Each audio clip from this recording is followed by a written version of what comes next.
rápido, quedarnos como a este lado. Si pueden venir para acá, muchachos, quedarnos a este lado para no darle la espalda y eso, que él no sabe aquí a nosotros. Bueno, buenas tardes. Buenas tardes. Buenos días, tardes. Buenos días. Tarde ya, bueno. Les agradezco como primera medida el que me hayan invitado a que les dé una charla sobre la historia de Silvania, pero quiero enfocarla de alguna manera para que, como es en medio de este paro nacional, de esta manifestación, de este movimiento juvenil que se gesta en Colombia, un poco sobre por qué de pronto estamos acá, por qué se marcha, por qué hay este movimiento nacional en este momento. Y hay algo que es muy importante y que a mí me gusta mucho nombrarlo, que es el contrato social. El contrato social consiste en la relación del Estado con el ciudadano. ¿Por qué nosotros como ciudadanos permitimos que el Estado nos administre nuestro tiempo, nuestra libertad? ¿Por qué? Porque hay un contrato social. Ese contrato social empieza a surgir el día que nacemos, que vamos al hospital, empezamos a hacer uso del Estado. En ese momento empiezan a hacer el contrato social.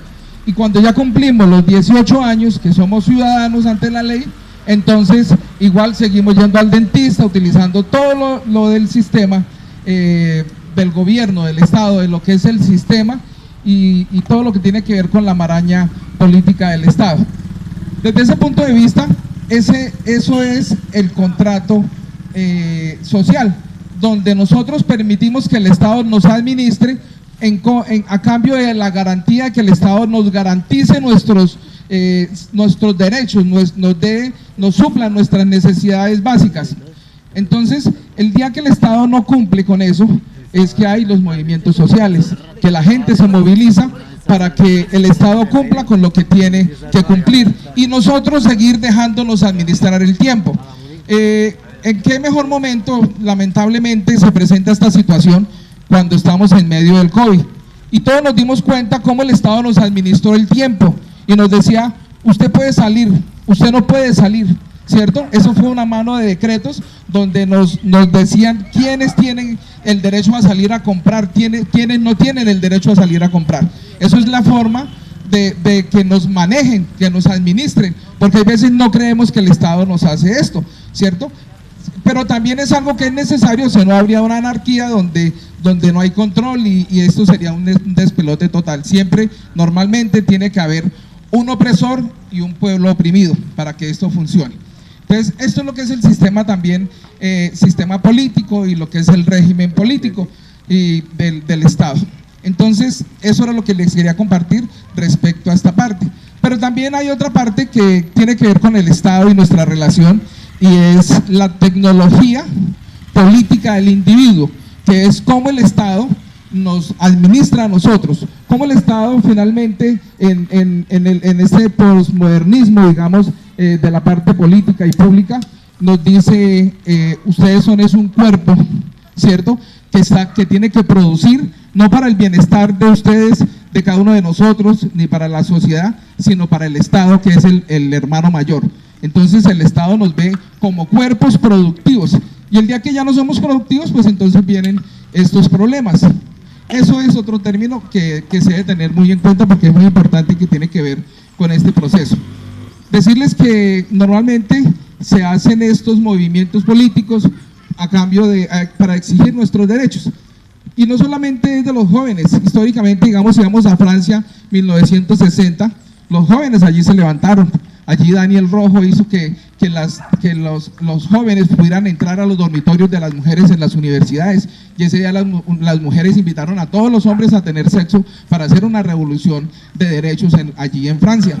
En el 68 también viene otro movimiento, pero ya no de los jóvenes, sino viene un movimiento social de los adultos mayores, ¿sí? Porque no había una ley de pensión.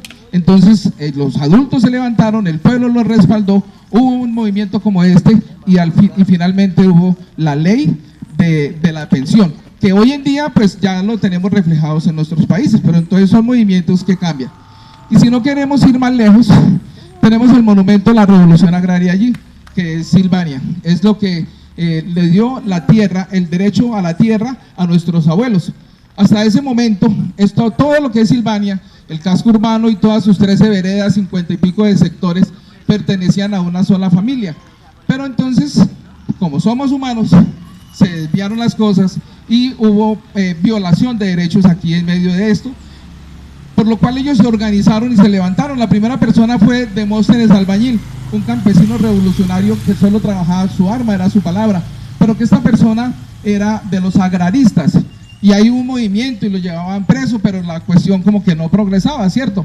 No solamente por la violación de derechos humanos, sino porque no podían tener tierra propia.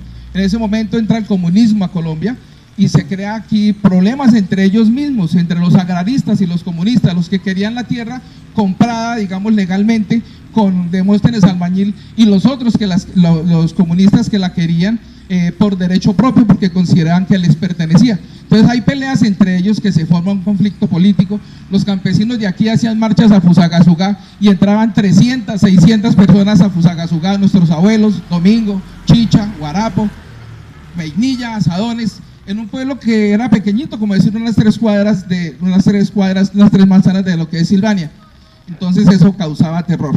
Allí fue donde en ese momento Olaya Herrera, el presidente de la República, y administraba el país desde Fusagasugá, desde Tierra Grata, desde su hacienda. Entonces él decidió, como había tanto problema, que se comprara esta hacienda y se la dieran a los campesinos, y eso está reflejado ahí. Pero lo más hermoso de ese monumento que vemos ahí, el monumento a la Revolución Agraria, es que ahí cabemos todos. Ahí están izquierdistas, ahí están derechistas, ¿cierto? El primero es Demóstenes Albañil, que fue el que empezó la Revolución Agraria. El segundo eran de los más avesados, que eran las personas que llamaban con la corneta de cacho de res a las reuniones, ¿cierto? Entonces ellos eran muy perseguidos. Ellos entonces, en los puentes estaba uno de ellos, estaba allí Juan Melo, y él tocaba su corneta, y en las otras montañas, en las otras veredas, también tocaban la corneta, y así se llamaban a las reuniones. Era como el WhatsApp de la época, el Facebook.